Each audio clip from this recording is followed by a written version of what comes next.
43살 곽효진입니다. 20살 대학생 김세진입니다. 안녕하세요. 저는 원영선이고요. 나이는 38살, 영어 강사를 하고 있습니다.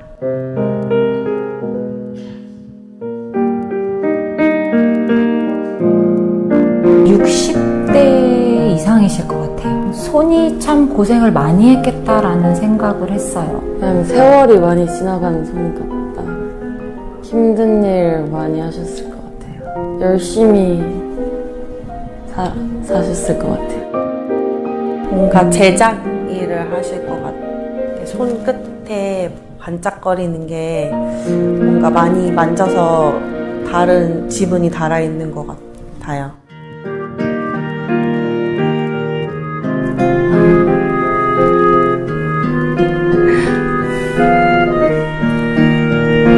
엄마 손을 저렇게 들여다본 적이 없어요.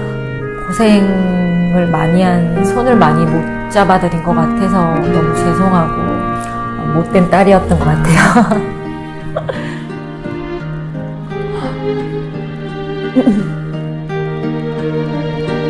아빠 손인 줄 몰랐어요. 많이 힘드셨을 것 같아서 수고하셨다고 감사하다고 말씀드리고 싶어요. 가장 많이 희생했던 분인데 제가 많이 불평하고 마음을 힘들게 했지만 묵묵히 그 자리에서 저의 불평을 받아주셨던 그 생각이 들었어요. 사랑합니다.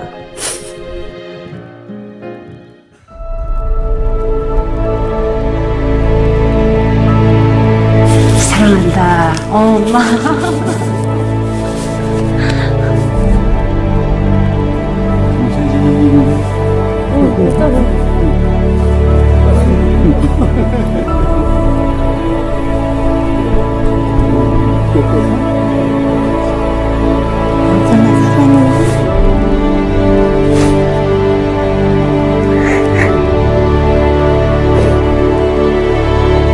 나에게 엄마란 절친 같은 분이에요.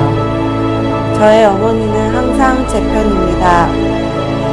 나에게 아버지란 든든한 버팀목 같으신 분이십니다.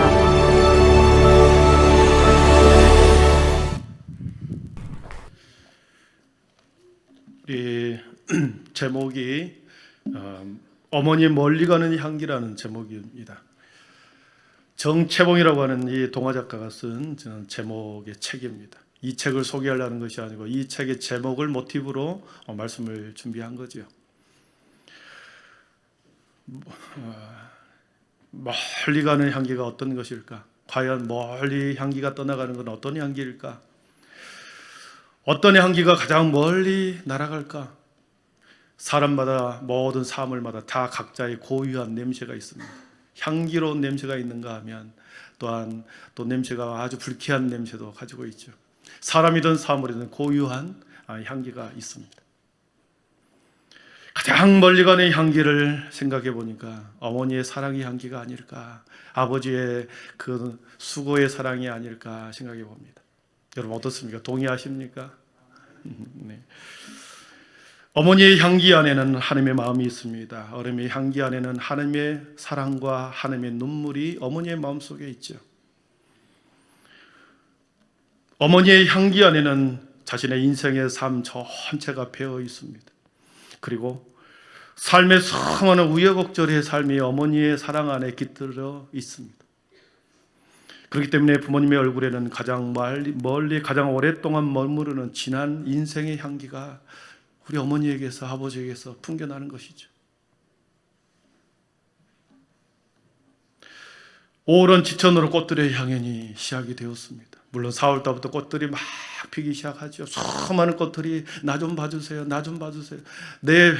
나의 향기를 좀 맡아주세요. 고개를 들고서 지나가는 행인들을 사람들을 붙잡습니다.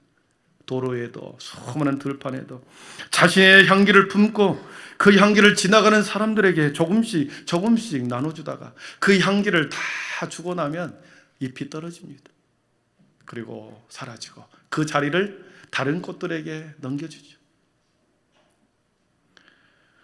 벚꽃이 지나고 나니까 그 자리를 우리가 알다시피 이팝나무, 조팝나무가 그 자리를 이어갔습니다. 떨어지면 다시 또 다른 꽃을 피우고 또 다른 향기가 세상 가운데 퍼져나갑니다. 사랑하는 성도 여러분, 오래 피는 꽃 중에 예전에 한번 예를 들은 적이 있는데 할미꽃 우리가 아실 것입니다. 할미꽃. 5월만 되면 이 할미꽃이 마음이 저립니다. 백두홍이라는 이름이 같이 갖고 있습니다. 흰 백자, 머리 두자, 붉을홍을 써 머리가 희어진 그런 꽃이다. 할미꽃의 꽃말은 공경과 해상과 추억이라는 이 꽃말을 가지고 있습니다. 5월 양지 바른 곳에 피는 할미꽃은 꽃망울을 피우기도 전에 허리를 굽혀 땅을 향하여 꽃을 핍니다. 모든 꽃들이 고개를 들고 하늘을 향하여 꽃을 피는데 이 할미꽃은 땅을 보고 옆을 보고 이렇게 꽃이 피고 자라는 겁니다. 저렇게 오른쪽에 있는 할미꽃이 피었다가 저렇게 하얗게 눈을 머리카락으로 변하고 다시 넘겨주시죠. 이렇게 변해버립니다.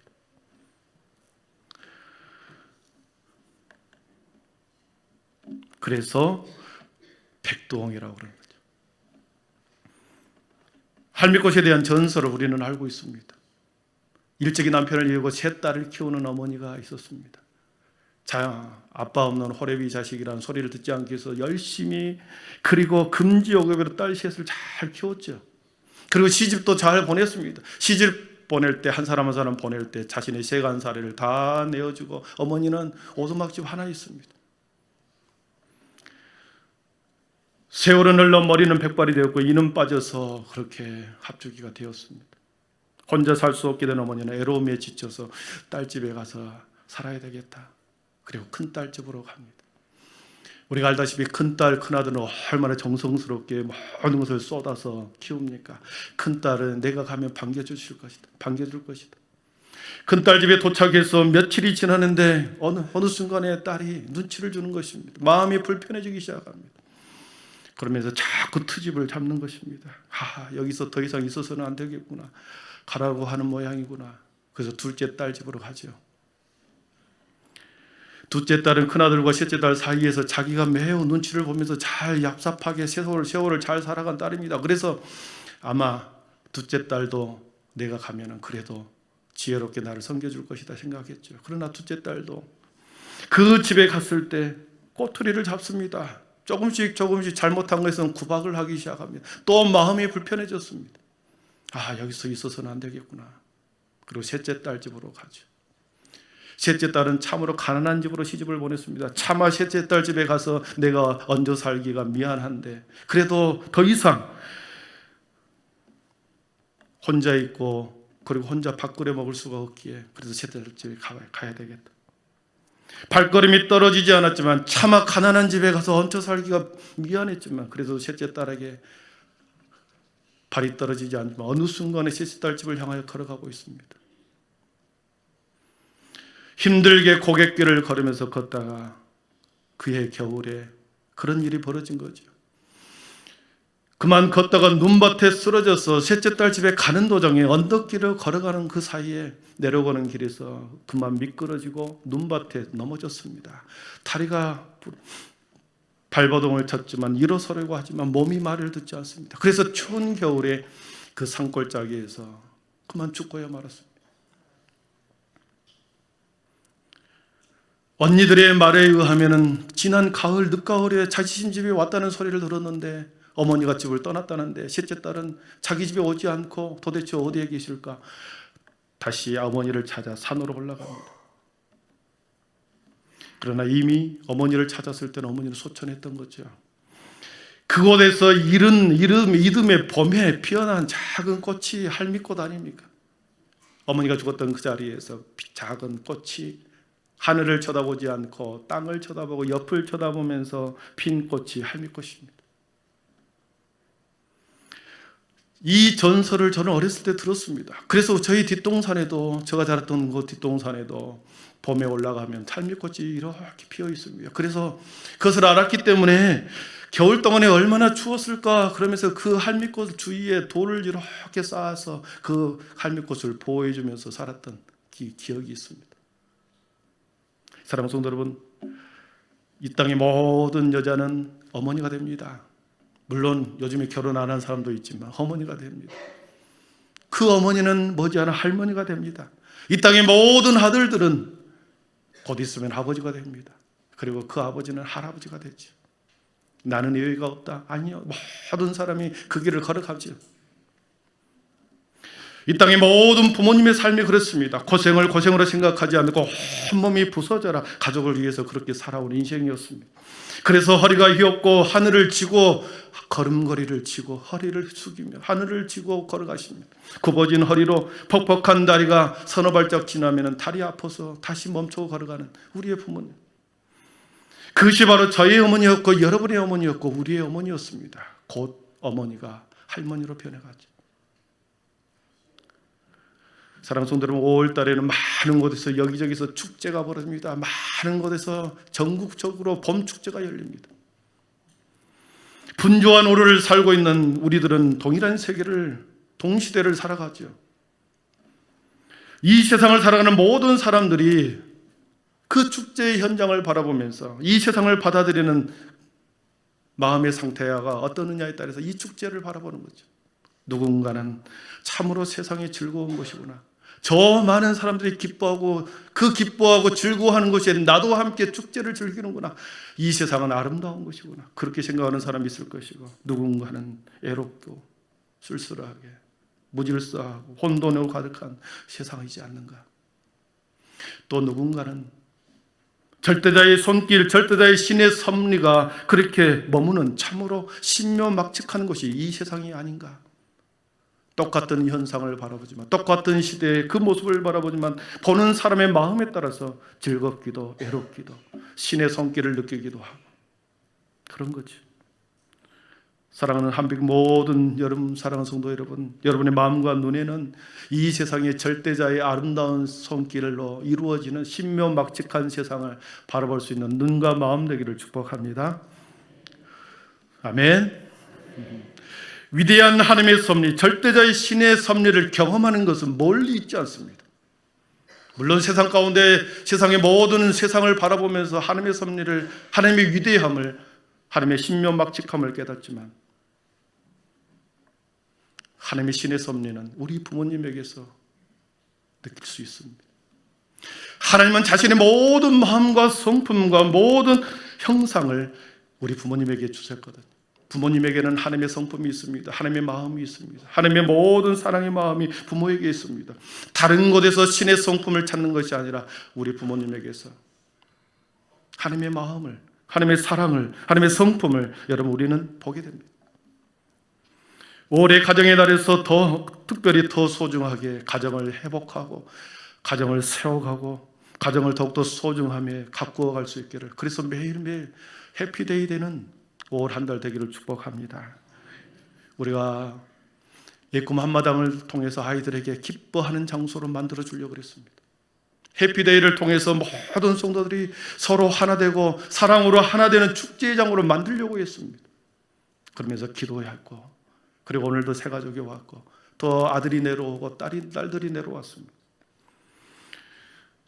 여러분 매일매일 가정을 위해서 새롭게 새로운 마음으로 세워가기를 축복합니다. 하나님의 위대한 섭리, 하나님의 위대한 마음을 경험하고 싶습니까? 그러면 여러분의 마음의 문을 열어서 사랑하는 어머니가 여러분에게 베풀어줬던 그 사랑의 마음을 여러분의 마음속에서 다시 추억을 꺼내보십시오. 눈을 열어서 부모님을 바라보십시오.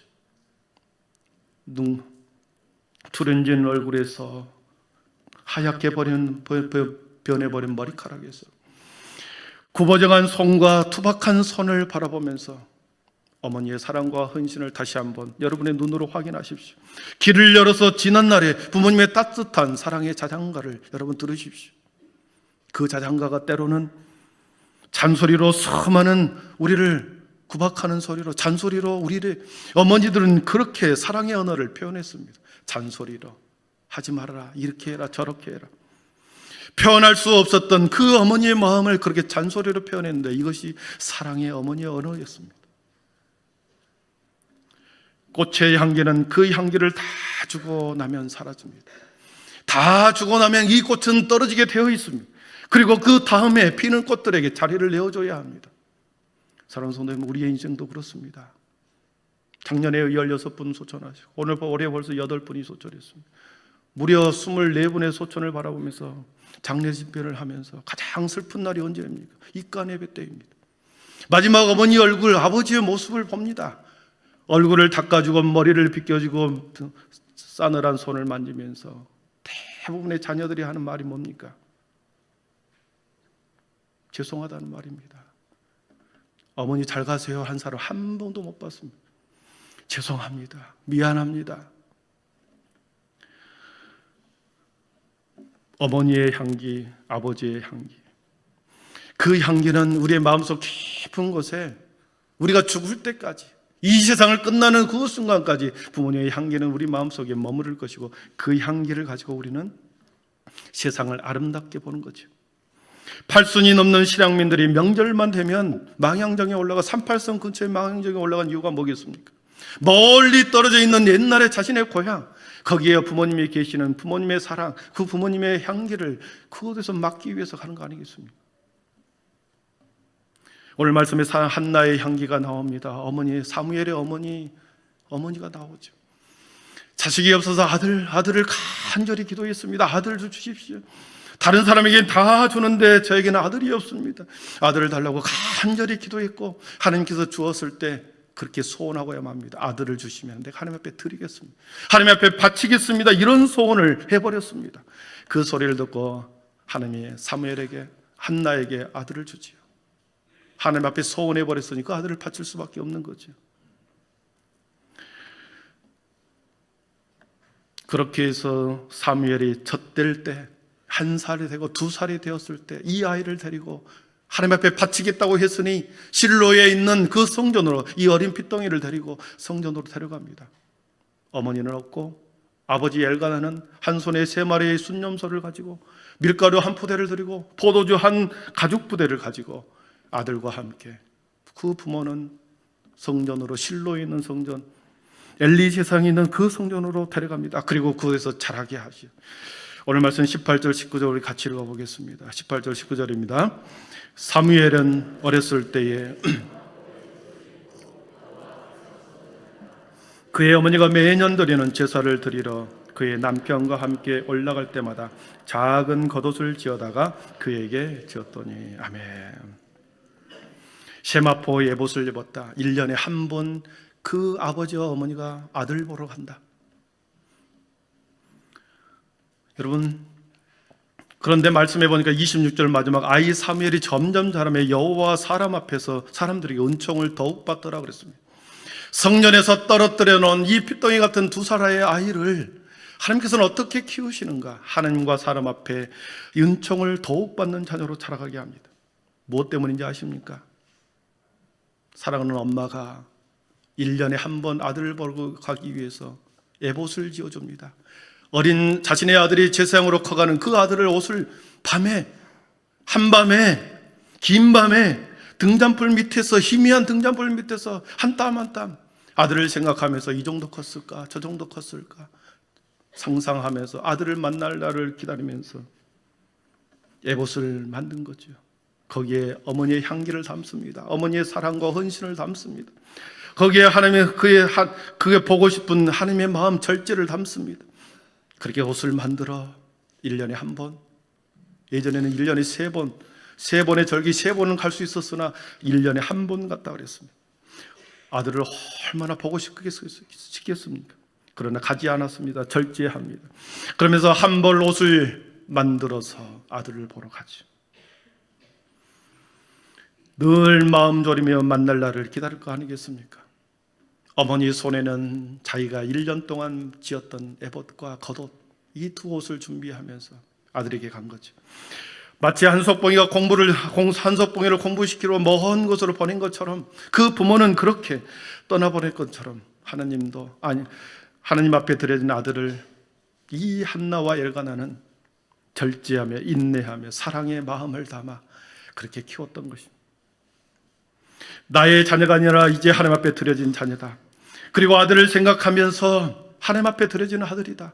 그러면서 에봇을 짓고 사랑의 겉옷을 지어서 자신의 향기를 담아 자신의 온 정성을 담아 옷을 지어 어머니의 향기를 담아 그에게 전해주었던 거죠. 사랑하는 성도 여러분, 사랑하는 자녀일수록 인내하며 강하게 키워야 한다는 말이 있습니다. 우리 아동부 친구들, 중고등부 친구들이 있지만 결핍이 사람을 강하게 합니다. 부족함이 사람을 강하게 합니다. 부모님이 모든 것을 다 해주고 과도한 사랑, 넘치는 사랑으로 자녀들이 원하는 거 다 해줄 때 오히려 그것이 좋은 게 아니라 의지 박약자로 만들 수가 있다는 거죠. 결핍이 사람을 강하게 합니다. 그래서 충분히 해줄 수 있음에도 불구하고 좀 적게, 빨리 해줄 수 있음에도 불구하고 좀 기다려라. 그리고 너가 알아서 해라.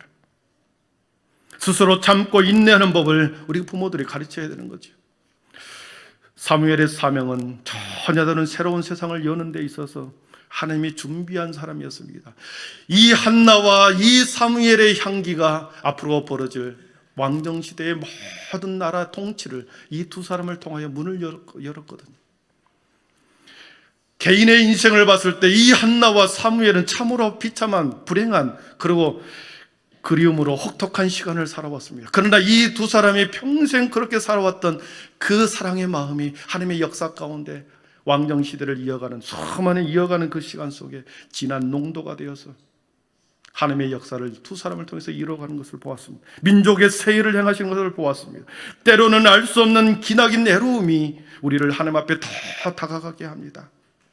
혼자 애로운 밤을 지낼 때 우리가 하나님을 더 찾게 되고 끝이 보이지 않는 헌신과 눈물을 요구하지만 이 끝이 없는 헌신과 눈물이 농축된 향기를 만들어낸다는 것입니다.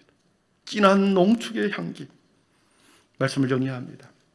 멀리 가는 향기는 멀리 가는 향기, 오래 가는 향기는 농도가 짙어야 합니다. 농도가 짙어야 합니다. 장미향의 1리터를 축출하기 위해서 액기스를 만들기 위해서는 1톤의 장미꽃이 필요하다는 거 아닙니까? 작은 1리터짜리 한 액기스, 그 장미꽃의 향기를 만들기 위해서는 그 많은 양이 필요합니다. 그러나 이 1리터짜리 그 장미향은 희석시키고 수백 병, 수천 병의 병을 만들어서 장미향을 나누어 가는 거죠. 진한 농도는 세상 무엇으로도 측량할 수 없는 깊은 헌신과 깊은 사랑과 그리고 수많은 눈물 속에서 농도가 만들어지는 것입니다. 사랑하는 성도 여러분, 그 향기는 어머니의 향기에서, 아버지의 향기에서, 아버지의 향기가 아니고서는, 어머니가 향기가 아니고서는 세상에 그 무엇도 그 진한 농도를 세상에서 찾아볼 수가 없습니다. 사랑하는 성도 여러분, 눈에 보이지 않는 하나님을 사랑한다고 고백합니다. 우리는 하나님 사랑합니다. 하나님 사랑합니다. 그렇게 하지만 눈에 보이는 부모님을 사랑하지 않는 한 그것은 하나님을 사랑하는 것이 아닐 것입니다. 눈에 보이는 하나님을 잘 섬기고 사랑하는 것이 눈에 보이지 않는 하나님을 잘 사랑하고 섬기는 효도가 되는 것이죠. 부모님의 사랑은 진한 농도의 향기가 되어서 저와 여러분의 삶의 인생을 다 끝날 때까지, 우리 인생을 마감할 때까지 그 어머니의, 아버지의 사랑의 향기는 우리의 마음과 우리의 직구, 우리의 고향의 추억의 자리에 그곳에 그 향기는 남아있어서 끝까지 우리를 그 향기 속에 힘든 세상을 살아가게 하는 것입니다. 사랑하는 성도 여러분, 부모님이 살아계시면 더욱 부모님을 사랑하십시오. 부모님이 이미 소천하셨다고 한다면 교회에 우리 영적 부모님을 더욱 사랑하십시다. 거기에 하나님이 계시고 거기에 하나님의 향기가 있는 줄 믿습니다. 기도하겠습니다.